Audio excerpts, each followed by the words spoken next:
Je vous invite quand même à prendre place. Et puis vous entendez déjà les premiers accords d'une chose, une chose que je désire ardemment. Je voudrais habiter dans la maison du Seigneur. Alors la maison du Seigneur, elle est là-haut. Le rassemblement que nous avons ce matin pourrait se passer dans un champ, sur une plage, n'importe où. Ce n'est pas le bâtiment qui a une valeur très particulière. Mais quand nous nous rassemblons, le Seigneur est au milieu de nous. Donc c'est aussi un peu, si l'on peut dire, la maison du Seigneur. Heureusement, il y en a plein d'autres dans le monde et en ce moment, il y en a plein d'autres qui se réunissent. Mais chantons une chose que je désire ardemment. J'espère que c'est votre cas, que vous le désirez ardemment et que même vous allez vouloir le chanter debout. Enfin, pour ceux qui peuvent, c'est pas une obligation.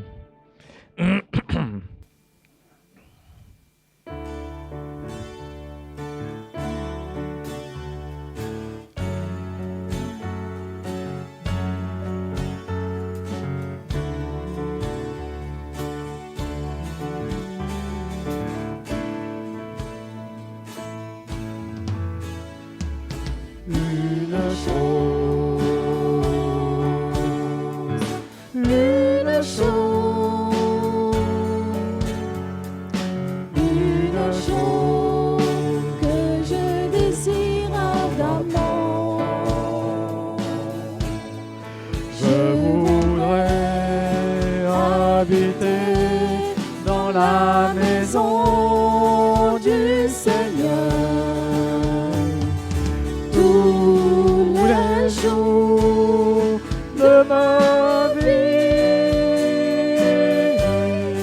admirer sa beauté, apprendre à le connaître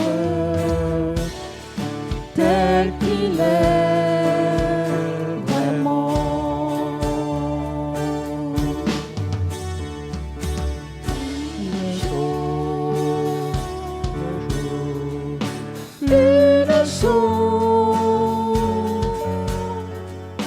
Une chose que je désire ardemment,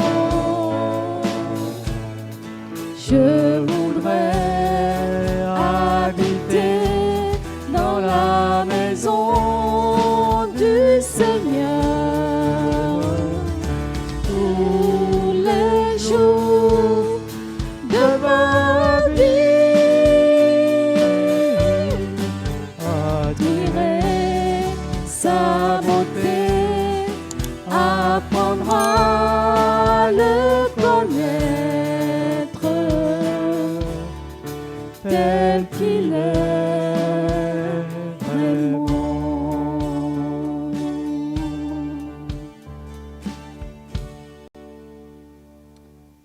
Mais parfois on se sent un peu petit par rapport à la maison du Seigneur. Il nous a pourtant promis qu'il nous accueillait tels que nous sommes. Et son ministère l'a confirmé. Il a rencontré tout le monde. Et n'importe où, au bord du chemin, au temple, mais dans une maison. Il n'y a aucun problème. Tel que je suis, sans rien à moi.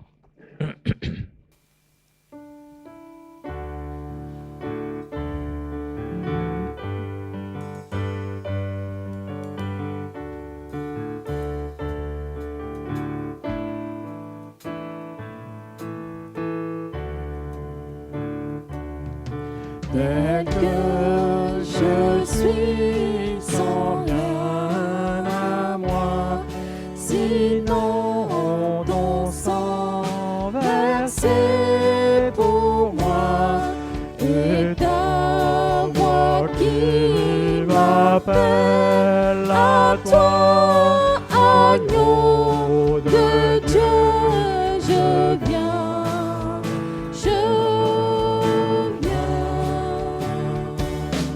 tel que je suis, bien vacillant, en proie au doute à chaque instant, lutte au dehors, crainte au dedans.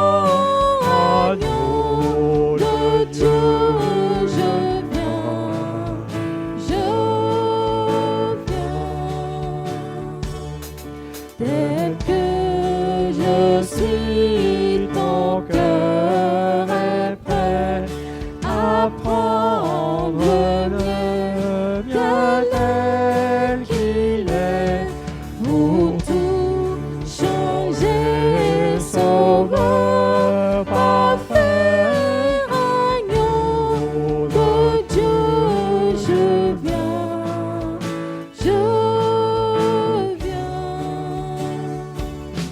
tel que je suis, ton grand amour, à tout pardonner sans retour.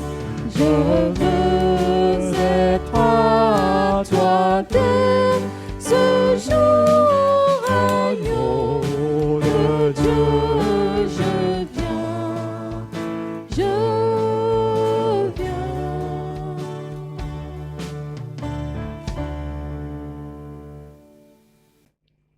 Je voulais vous lire un petit texte qui m'a encore arrêté, on pioche dans le quotidien. Un texte que vous connaissez déjà, mais un texte aussi qui contient tout. C'est la quasi-fin de l'évangile de Luc, à un moment où, après sa résurrection, Jésus apparaît, une des apparitions qu'il a pu faire, alors que ses disciples n'étaient pas encore dans la certitude qu'il était réellement ressuscité ou que celui qui était là était le Seigneur. Luc au chapitre 24, si on lit au verset 41, j'irai jusqu'à 49. Donc Jésus s'est présenté dans la pièce où ils étaient. Cependant, dans leur joie, ils ne croyaient pas encore et ils étaient dans l'étonnement. Alors il leur dit, « Avez-vous quelque chose à manger ?» Ils lui présentèrent un morceau de poisson grillé et un rayon de miel. Il en prit et mangea devant eux. Puis il leur dit, « C'est ce que je vous disais lorsque j'étais avec vous. Il fallait que s'accomplisse tout ce qui est écrit à mon sujet dans la loi de Moïse, dans les prophètes et dans les psaumes. » Alors il leur ouvrit l'intelligence, afin qu'ils comprennent les Écritures. Et il leur dit, « Ainsi il était écrit, et il fallait que cela arrive, que le Messie souffrirait et qu'il ressusciterait le troisième jour, et que la repentance et le pardon des péchés seraient prêchés en son nom à toutes les nations, à commencer par Jérusalem. Vous êtes témoins de ces choses, et voici que j'enverrai sur vous ce que mon Père a promis. Quant à vous, restez dans la ville de Jérusalem jusqu'à ce que vous soyez revêtus de la puissance d'en haut. » Je disais, il y a tout là-dedans, parce que vous voyez une scène qui pourrait se passer, je dirais, il n'y a qu'une pièce, en général, là où il vivait. Vous êtes dans la cuisine, et Jésus va prendre son petit déjeuner, ou un repas, enfin. Et au milieu de ça, il va leur parler de l'éternité, du salut, du Saint-Esprit. Simplement, dans la journée. On dirait qu'on est dans la réunion de service le lundi matin, vous savez, où on en est, qu'est-ce qu'on va faire cette semaine. Là c'est beaucoup plus long. Le salut va être annoncé à toutes les nations. Et il se base sur, il y a les Écritures, je vous donne le Saint-Esprit. Avec le Seigneur, quand il y a quelque chose qui est dit, c'est du certain. Pour le salut, il n'y a pas de service après-vente, c'est inutile. Il n'y a pas une garantie de 5 ans, c'est éternel. Alors je vous propose de le chanter. Tu es venu jusqu'à nous, quittant la gloire de ton ciel. Tu es venu pour servir, donnant ta vie pour nous sauver. Dieu Tout-Puissant, Roi serviteur, tu nous appelles à te suivre, on a le Saint-Esprit, et à t'offrir nos corps en sacrifice. À toi l'honneur, Roi serviteur.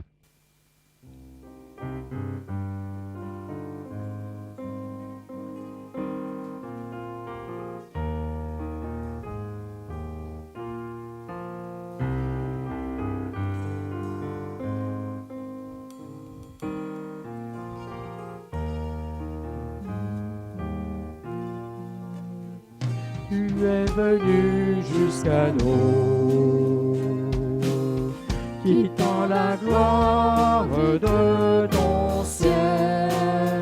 Tu es venu pour servir,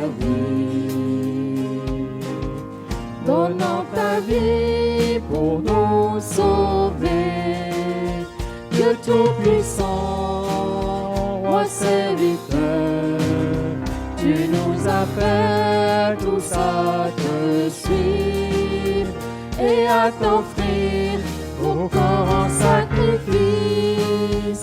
À toi l'honneur, Roi serviteur. Dans le jardin de douleur, où mon fardeau vivra ton cœur, tu diras Dieu dans ta paix, ta volonté et non la mienne.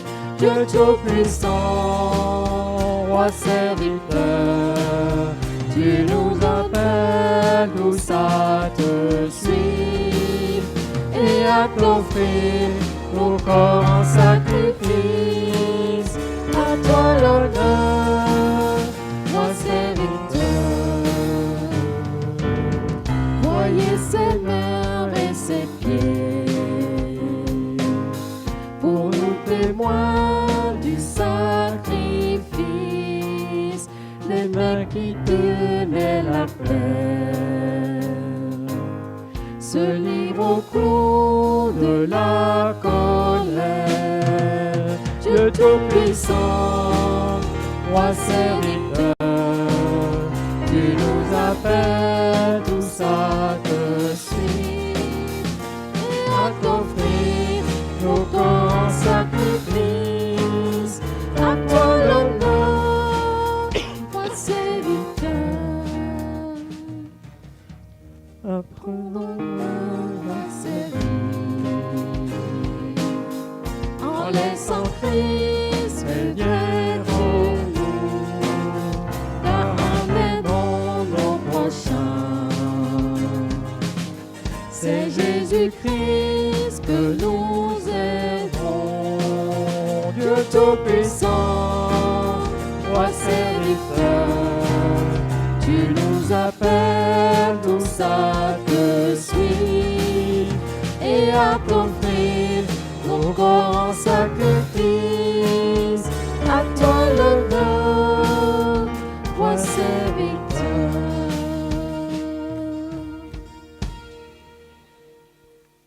Oui. Jésus-Christ est Seigneur.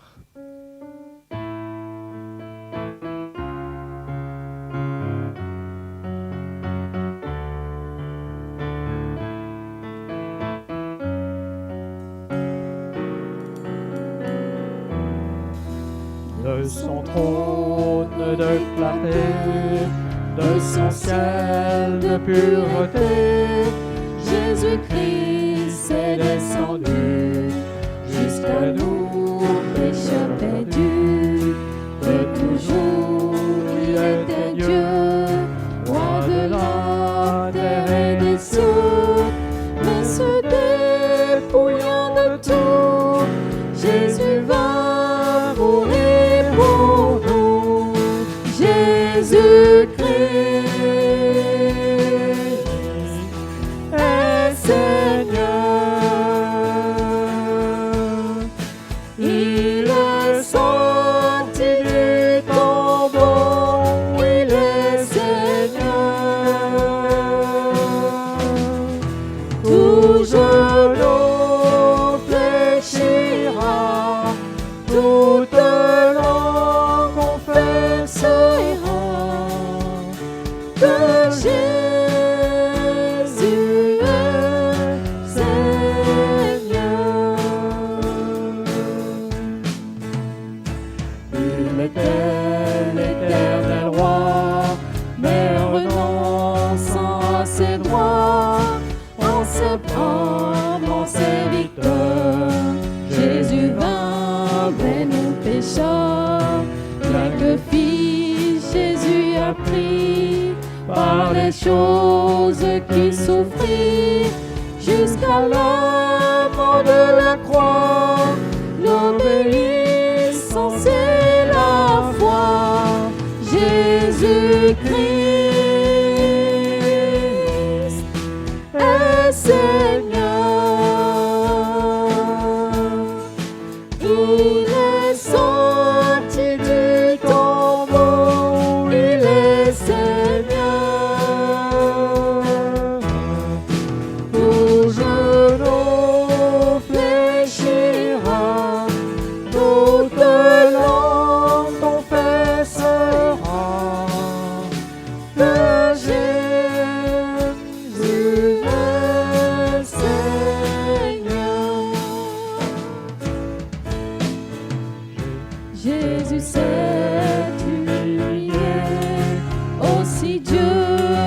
couronné dans le ciel a fait asseoir sur son trône en tout pouvoir, afin qu'au nom de Jésus, tout genou soit abattu, et que dans tout l'univers résonne un puissant concert. Jésus-Christ est Seigneur, il est sorti du tombeau, il est Seigneur. Tout genou fléchira, toute langue confessera que Jésus est Seigneur.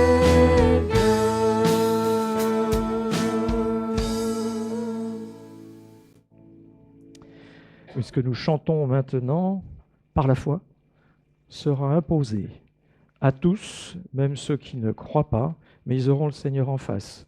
Donc je crois que là, on ne pourra pas se taire. Et par la foi, nous pouvons chanter Jésus-Christ est Seigneur d'ores et déjà, autant que nous allons chanter infiniment grand. Et là, la louange part de ce que l'on a vu. Je vous parlais de balade en Autriche la semaine dernière. Ce que nous avons vu, où nous pouvons dire gloire à Dieu.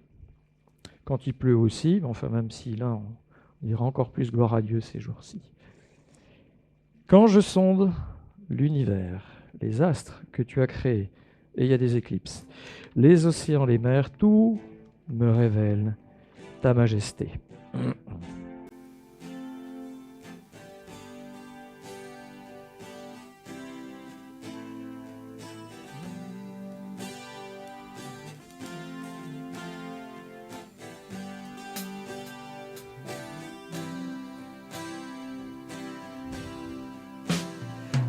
Je sonde l'univers,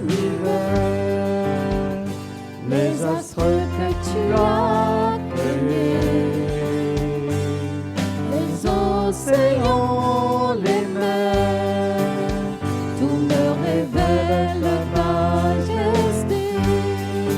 Alors mon âme veut s'écrier de tout mon cœur, je veux chanter.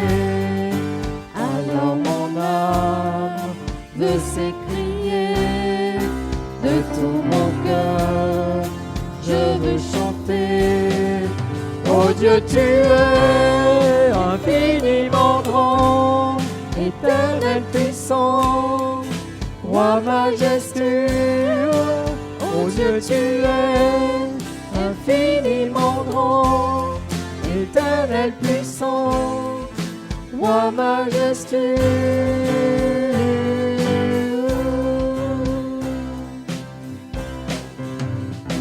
Quand je songe que tu m'as fait, que tu t'es révélé à moi, moi tu as tout créé, tout me révèle ta bonté. S'écrier de tout mon cœur, je veux chanter. Alors mon âme veut s'écrier de tout mon cœur, je veux chanter.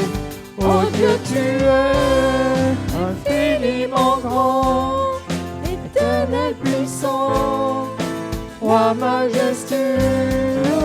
Oh Dieu, tu es infiniment grand, éternel puissant, roi majestueux.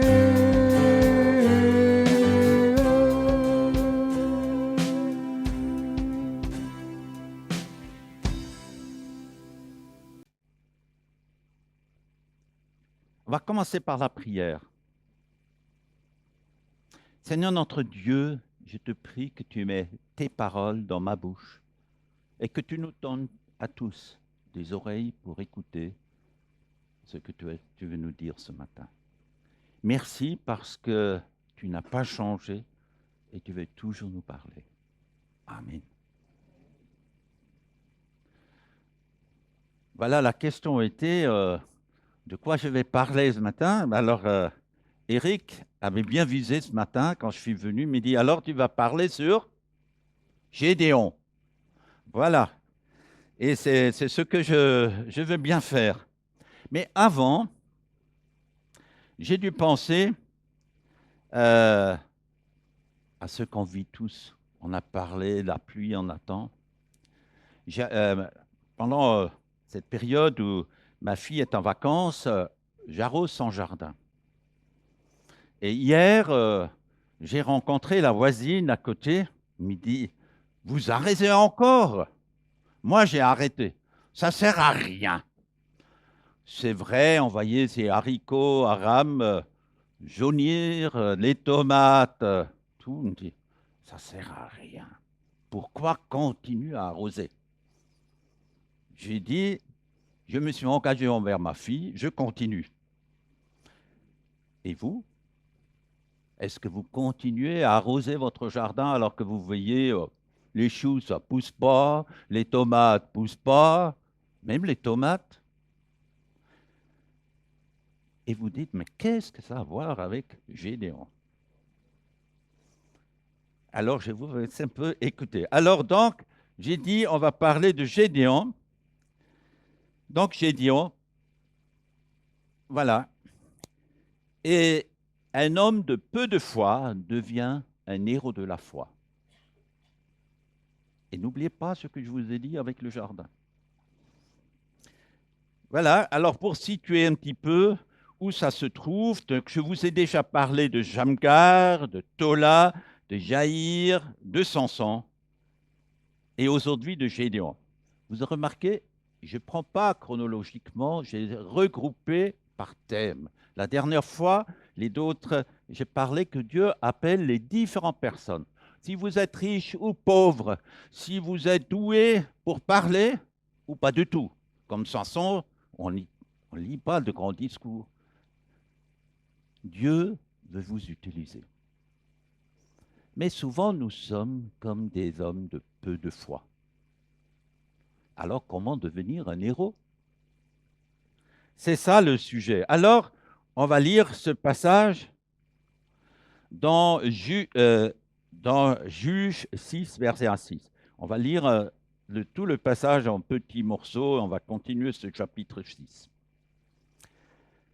Les Israélites font ce qui est mal aux yeux du Seigneur. Alors le Seigneur les livre aux Madianites pendant 7 ans. Ceux-ci feront peser durement leur pouvoir sur Israël. À cause d'eux, les Israélites s'installèrent dans les couloirs des montagnes, dans les grottes et dans les endroits difficiles à atteindre. Chaque fois que les Israélites sèment dans leurs champs, les Madianites viennent les attaquer avec Amélécites et des nomades de l'Est. Ils ne laissent rien à manger aux Israélites. Ils ne leur laissent ni moutons, ni bœufs, ni ânes. En effet, ils viennent avec leurs troupeaux et leurs tentes. Ils arrivent en masse comme des sauterelles. Ils sont si nombreux, eux et leurs chameaux, qu'on ne peut pas les compter. Ils rentrent dans le pays pour les détruire. Les Madianites mettent les Israélites dans une grande misère et ceux-ci crient vers le Seigneur. Alors, quel est le contexte? Je vous avais parlé de Shamgar, que je nommais le juge bulle de savon, un juge qui fait à sa tête, Dieu l'appelle, mais il fait tout seul. Et d'une manière, il remporte une victoire qui ne rapporte pas la paix, plutôt le résultat était catastrophique, les gens n'osaient même plus marcher sur la route. Et là, mais après, il y a eu un changement. Après 20 ans, sous l'emprise violente du roi cananéen, Dieu a appelé la prophétesse Déborah. Elle a obéi et ça a apporté de nouveau 40 ans de paix.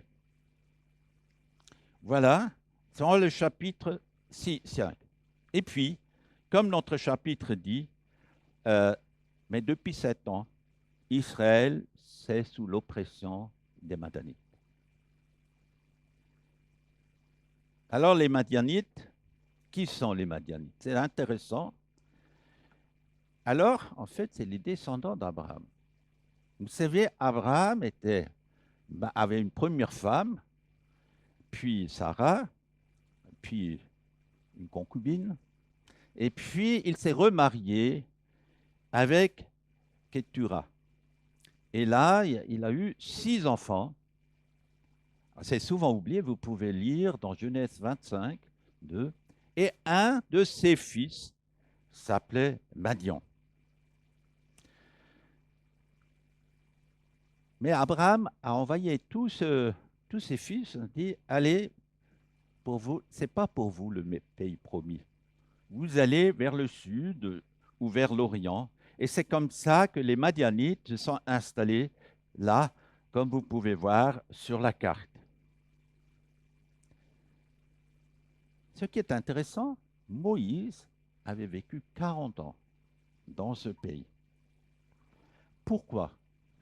Ceux qui connaissent la Bible, Moïse a grandi auprès du Pharaon, et puis il a pris la défense des Israélites, il a tué quelqu'un, il a dû s'enfuir. Et il a traversé tout le Sinaï pour arriver chez les Madianites, où il a vécu 40 ans. 40 ans, il a gardé des moutons, vécu dans le désert, auprès de son beau-père Jéthro, qui est un prêtre de Madian. Probablement, à ce moment-là, il y avait encore une connaissance un peu de Dieu dans ce pays. Dieu, voilà, que Abraham adorait. Et puis, c'est là, à Madian, que Moïse était appelé. C'est là qu'il y avait le buisson ardent, c'est dans ce pays. Donc, un point important pour Israël. Après, Moïse est retourné en Égypte pour envoyer ou ramener les enfants d'Israël à travers le désert jusqu'au pays promis. Et pendant un moment, de nouveau, il avait le beau-frère de Moïse qui était le guide, qui l'aidait dans le désert.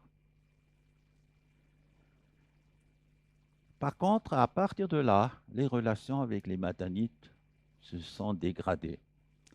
Il y a eu des guerres,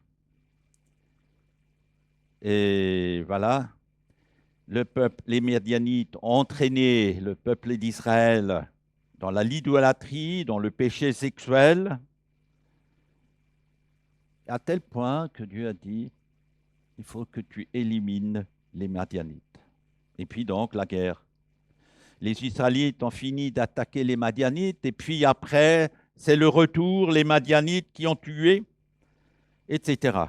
Donc, on se trouve dans Juge chapitre 6, où on voit les Madianites attaquent Israël. Ce qui était, ils avaient le sang en commun, mais ça s'attaquait et ça partait. Donc, on peut dire, Israël se trouve dans une misère incroyable. Occupé, insécurité, famine, dépouillé de tout. Un peu comme nos jardins. Ça pousse plus, et chaque fois quelque chose qui pousse, ils arrivaient, les ennemis arrivaient, ils prenaient. Ça sert encore quelque chose? À continuer à cultiver du blé, alors que le blé, après, c'est pour les Madianites? On n'aura rien. Tout ce qu'ils avaient construit pendant les 40 ans de paix est néanti en 7 ans. 7 ans, mais c'était aussi une période, on pourrait dire, où d'un coup les Israélites se cachèrent, c'est écrit, entre les montagnes, dans les ravins, dans les cavernes, dans les roches fortifiées, partout. Ils se cachaient. La préoccupation matérielle et sociale domine leur vie. La seule chose, c'est encore qu'est-ce que je trouve à manger? Manger. L'estomac. L'estomac. Et peut-être le porte-monnaie comme maintenant. Alors là, les tomates. Ma femme dit, oh, j'ai vu dernièrement à l'Intermarché, les tomates, 1 kilo 5 euros. Voilà, porte-monnaie, hein, et puis tout ça. On n'est pas si loin.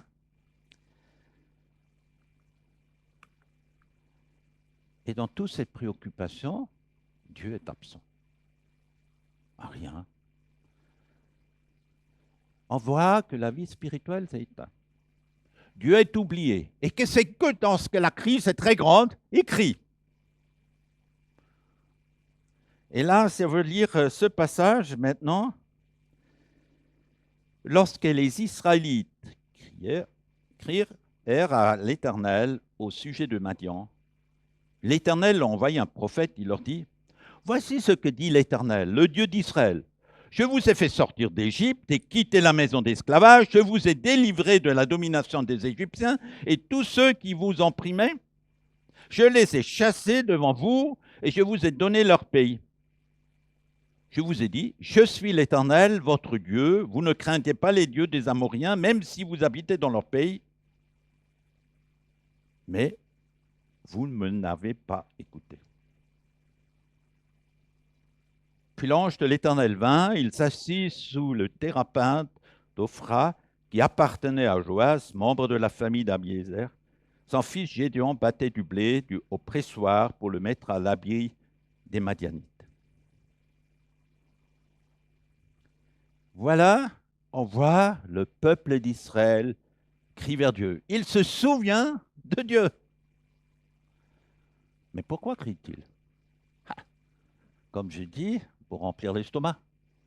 Et peut-être un peu avoir un bien matériel plus important.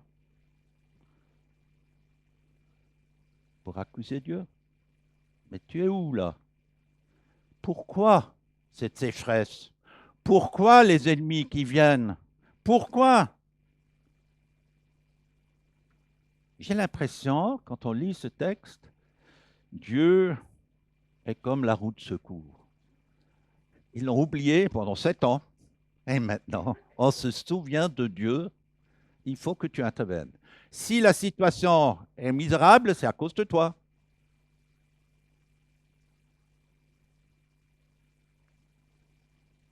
Parce que je trouve aucune repentance. Et je ne lis pas dans la Bible qu'Israël a demandé pardonne-nous parce qu'on s'est éloigné de toi. Et que c'est notre l'état spirituel est la base qui a produit notre état matériel. J'ai pensé à nous. Pourquoi crions-nous?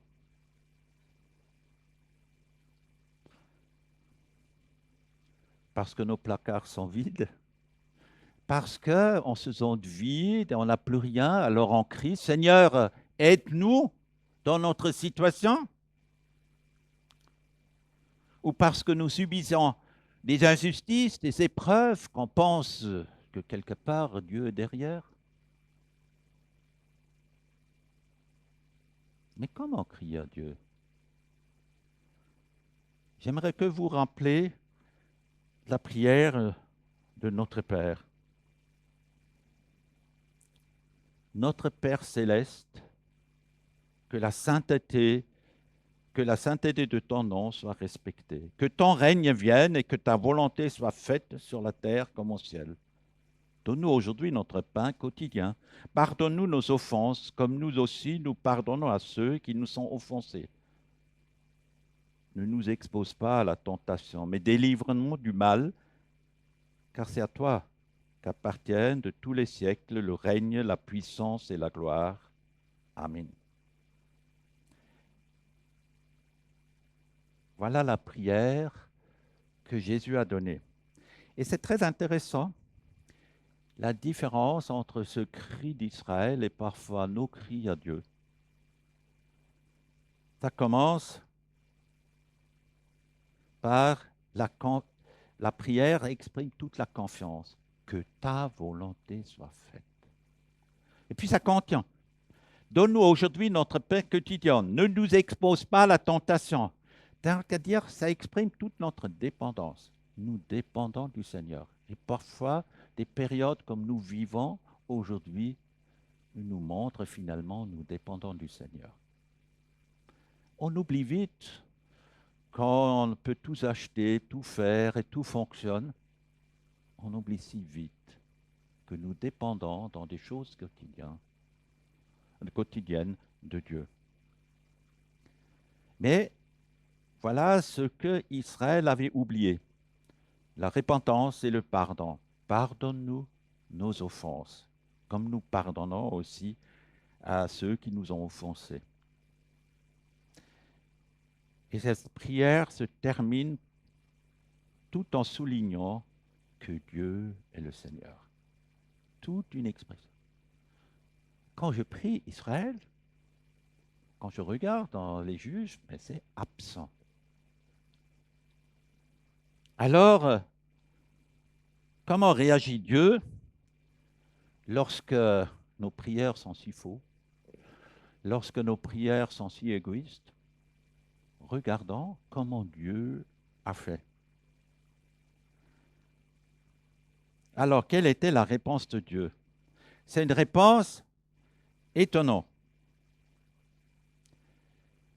Il envoie un prophète, quelqu'un qui annonce la parole de Dieu. Dieu rappelle au peuple tout ce qu'il a fait. Moi, l'Éternel, Dieu d'Israël, je vous ai fait sortir d'Égypte. Et il termine, mais vous n'avez pas écouté. C'est encore logique que quelqu'un, sermonne le peuple.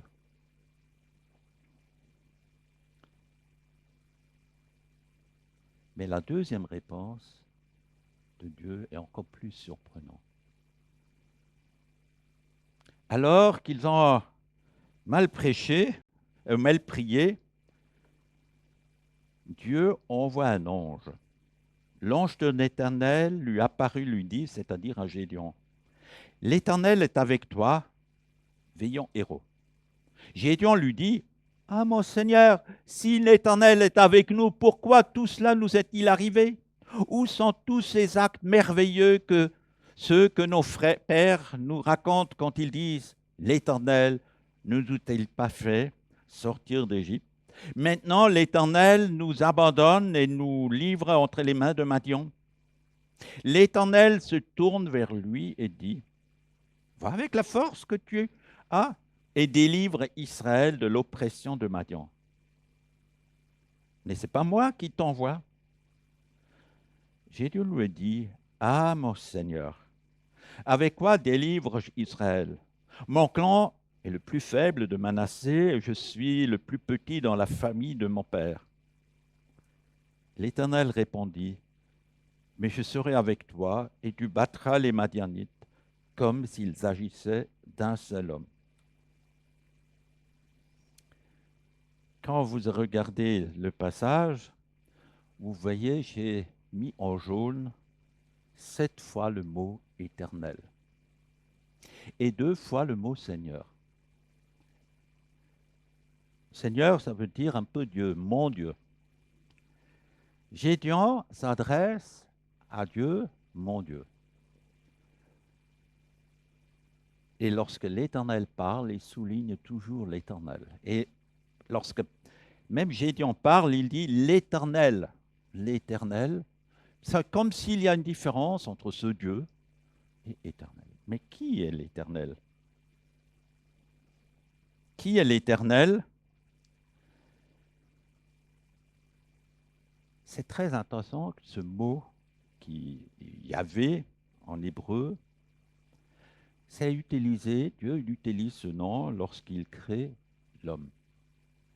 Il parle de Dieu pour les animaux, pour la terre, et lorsqu'il crée l'homme, l'Éternel.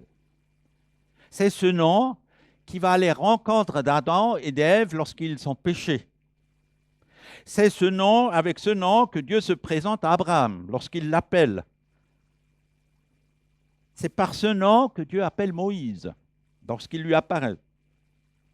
C'est par ce nom qu'il révèle sa volonté à Ésaïe et qu'il appelle et qui parle après de tout ce qui va arriver magnifiquement, parle de Jésus. C'est par ce nom que Dieu s'adresse à ce peuple infidèle. Comme dans le temps où il s'est adressé à Adam et Ève infidèles.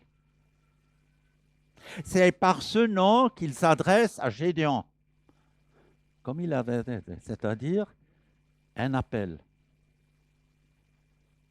Lorsque Dieu utilise ce nom, c'est pour dire, moi je veux une relation avec toi, une relation proche. Et je suis toujours le même, hier, aujourd'hui et demain. Je ne change pas. Toi, tu étais infidèle, mais moi, je suis fidèle. Depuis toujours, c'est dans ma nature.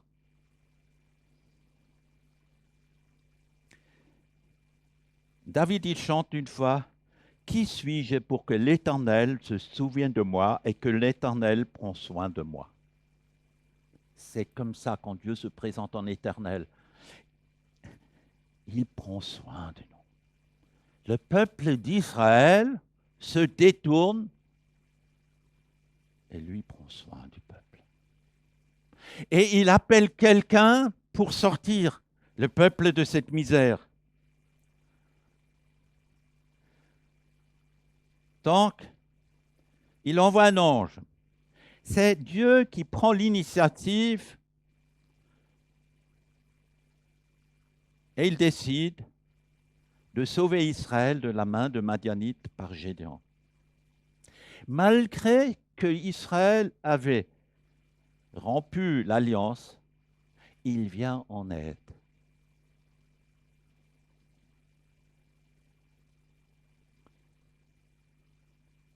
Je pense à ce cri d'Israël vers Dieu, comme cette prière d'une jeune lycéenne qui avait participé à Pâques à un congrès de jeunesse. Et là, à un moment, l'orateur a dit, mais si vous voulez prier, vous devez avoir une relation avec Dieu. Sinon, votre prière, c'est un Dieu. Ce que vous avez besoin, c'est une relation avec Dieu. Alors qu'elle a prié de réussir son bac, elle se rend compte, elle vient de me voir dans la semaine, me dit, je prie pour rien parce que je n'ai pas de relation avec le Seigneur. Je n'ai pas de relation, donc si je prie pour le bac, je ne vais pas l'avoir. Alors j'ai discuté avec la fille, j'ai dit, c'est vrai, lorsqu'on parle à notre Père, c'est autre chose que lorsqu'on parle à un Dieu. Comme ça, viens si tu veux, si on a une relation. Mais c'est Dieu qui t'a parlé. Et ce jour-là, cette fille a donné sa vie au Seigneur. Et j'ai dit, mais ça ne te garantit pas le bac, mais ça te garantit la vie éternelle. C'est encore plus. Elle l'a eu. Mais ce qui m'a touché, c'est comme ici, Dieu s'adresse à ce peuple qui ne voulait plus rien savoir. Il envoie quelqu'un. Il veut rétablir. Il reste fidèle à son nom. Et la réponse de Gédéon, moi j'ai l'impression qu'il accuse. Il dit, ah mon Seigneur, si l'Éternel est avec nous, pour toutes ces choses ne sont-ils pas arrivées? C'est comme il dit, mais mon Dieu, mais tu as abandonné le peuple. Et il continue. Tu as changé. Où sont tes prodiges que nos pères nous racontent, qu'ils disent, l'Éternel ne nous est-il pas fait monter d'Israël?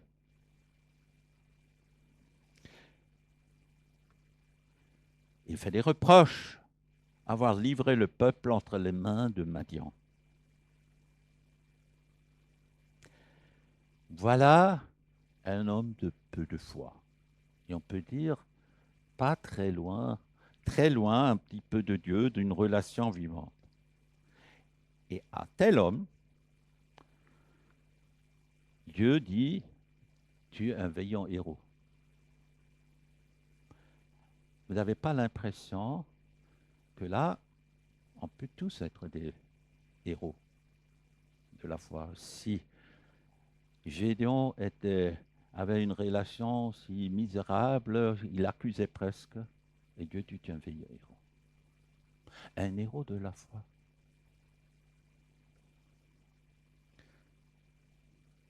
Est-ce qu'il s'est trompé? Il voulait dire, tu es un mauvais héros? Ça nous arrive parfois quand on dit des choses. Je me rappelle toujours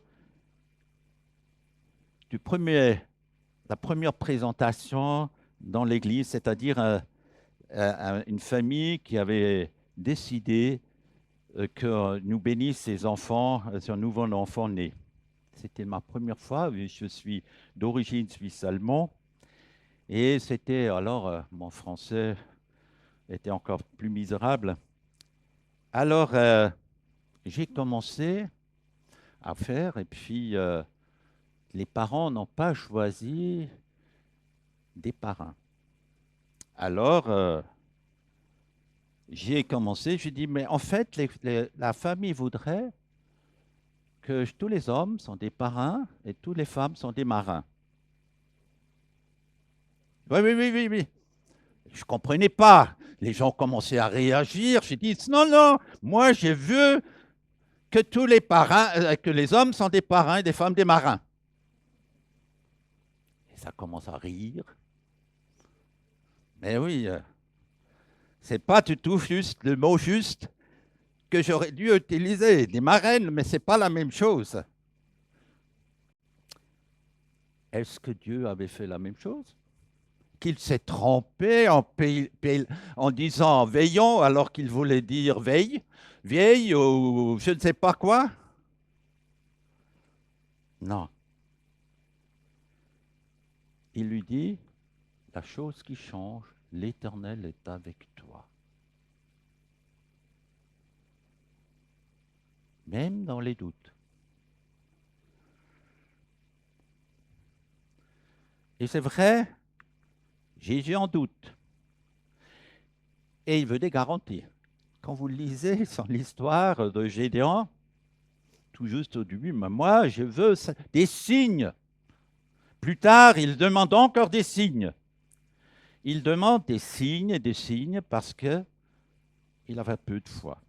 Alors, lisons la suite de ces passages. Gédéon lui dit, si j'ai trouvé grâce à tes yeux, donne-moi un signe pour montrer que c'est bien toi qui me parles. Ne t'éloigne pas d'ici jusqu'à que je revienne auprès de toi, que j'apporte mon offrande et que je la dépose devant toi. Et l'Éternel dit, je resterai jusqu'à ce que tu reviennes. Gédéon entre chez lui, prépare un chevreau et fit des pains sans levain avec 22 litres de farine. Il mit la viande dans un panier et le jus dans un pot et lui apporta sous le térapin et les présenta. L'ange de l'Éternel lui dit, prends la viande et les pains sans levain, pose-les sur ce rocher, verse le jus par-dessus. C'est ce que fit Gédéon. L'ange de l'Éternel avança le bâton qu'il avait à la main et en toucha la viande et les pains sans levain. Alors un feu s'éleva du rocher, un feu qui brûlait la viande et les pains sans levain. Puis l'ange de l'Éternel disparut devant la vue de Gédéon. Comme j'ai dit, Gédéon doute et il veut des garanties. Il veut savoir, est-ce que ce que cet homme qui est une présentation de Dieu est juste? Et il demande toujours, il demande des garanties pour la victoire avec Dieu. Plus tard, vous connaissez, ceux qui connaissent la Bible, avec la toison de laine, gorgée de rosée en absence de rosée, la toison de laine restée sèche malgré la rosée.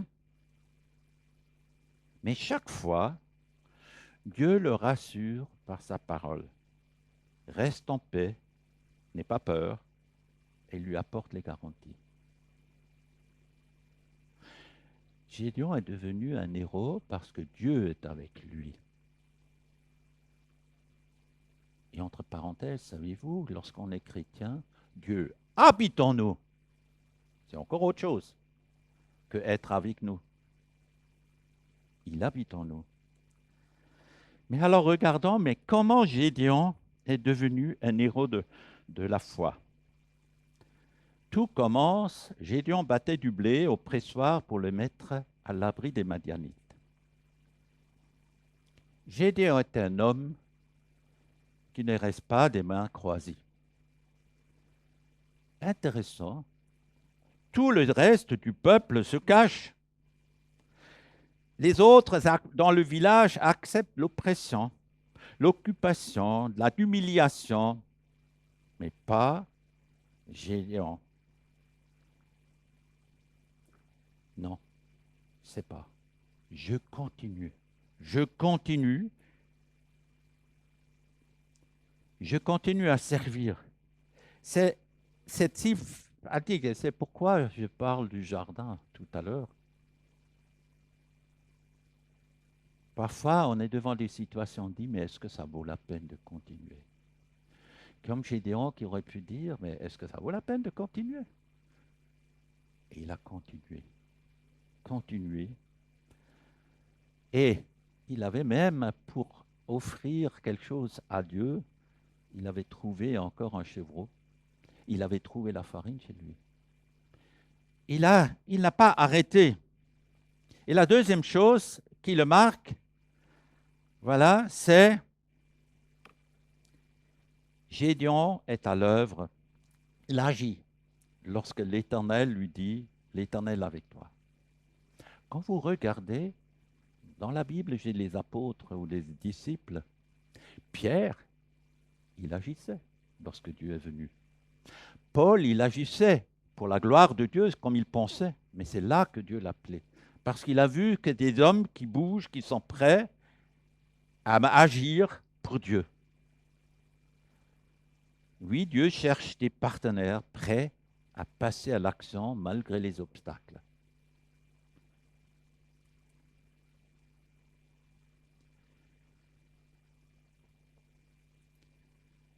Et la deuxième raison, c'est qu'il est enraciné dans le peuple de Dieu. Lorsque l'Éternel dit, l'ange lui dit, l'Éternel est avec toi, et il répond, l'Éternel est avec nous. Il parle toujours pour l'ensemble du peuple. Son identité était enracinée. À la différence de Shamgar qui agissait seul, lui, il est solidaire avec le peuple. Il veut le bien de son peuple, pas de lui. Il ne veut pas être le héros qu'on adore. Il veut faire du bien pour le peuple. Il ne peut pas conserver son identité hors de Dieu et de son peuple. Chaque chrétien fait partie du peuple de Dieu. On nomme ça l'Église. On parle le bâtiment. Quelle est la place de l'Église pour toi? Les personnes de l'Église sont-elles simplement des gens bien ou vraiment des frères et des sœurs indispensables? Est-ce que vous avez un souci pour le peuple de Dieu, comme Gédéon?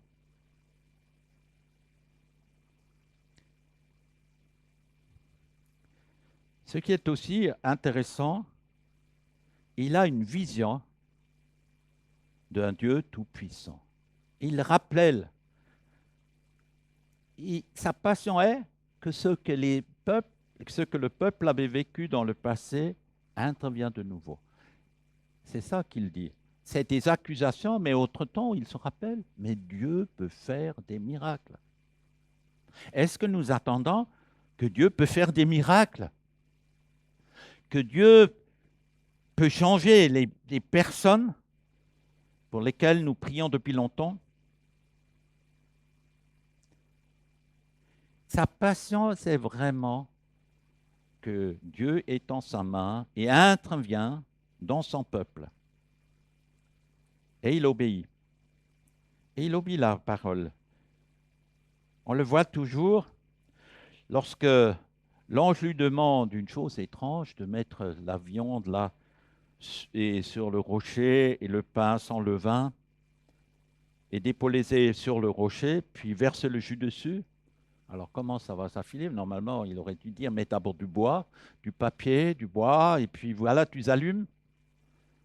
On sait tous combien c'est difficile quand tout est mouillé, mais là, il n'y a même pas du bois. Gédéon ne conteste pas, car il n'a pas besoin d'un coup de tout savoir. Il fait confiance à ce que Dieu lui dit et lui demande. Dieu ne nous révèle pas tous les plans, tout ce qui va passer dans les prochains jours, dans les prochaines années. Mais il lui dit, fais ce pas, fais cela et là, et il va te bénir. Alors je veux conclure, j'ai oublié encore, il est conscient aussi de la sainteté de Dieu. Il le souligne dans, là.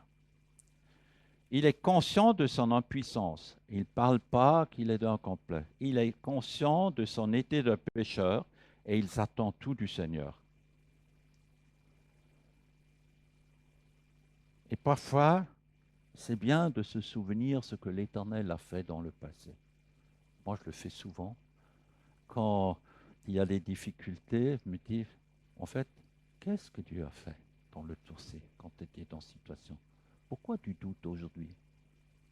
De se rappeler.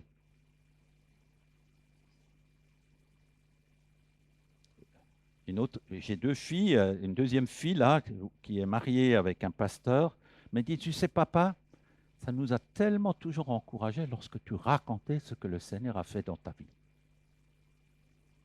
Combien il était grand, qu'est-ce qu'il a fait?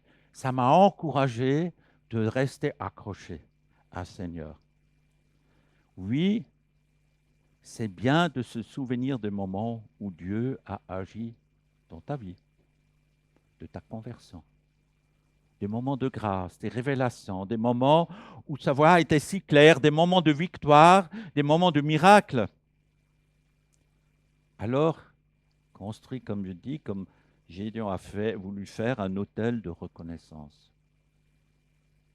Souvenez-vous ce que Dieu a fait et remerciez-le quand vous êtes dans le trou. Ça change votre regard.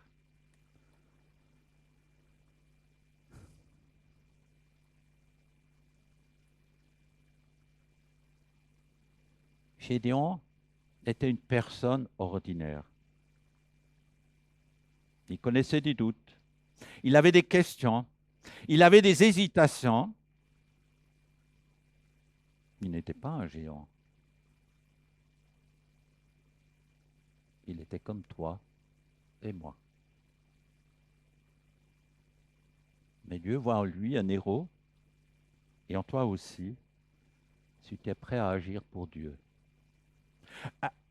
Lorsque tu agis en accord avec l'Église, tu as une vision d'un Dieu tout-puissant. Tu obéis à sa parole, tu es conscient de la sainteté de Dieu, alors tu deviens un héros. Et je suis certain que vous allez vivre des choses miraculeuses. Alors, je vous dis au nom du Seigneur, va avec la force que tu as et je serai avec toi, l'Éternel. Je vais encore prier. Seigneur notre Dieu, merci pour ta fidélité. Souvent, nous ne savons pas prier et nos prières sont si égoïstes. Nous sommes si peu de foi. Merci que toi, tu fais le premier pas, que tu viens vers nous, que tu veux transformer notre situation et que tu as une autre vision de nous parce que tu habites en nous. Merci Seigneur pour l'Esprit Saint que tu nous as donné. Et nous te prions que chaque jour cette semaine, nous avançons avec toi. Amen.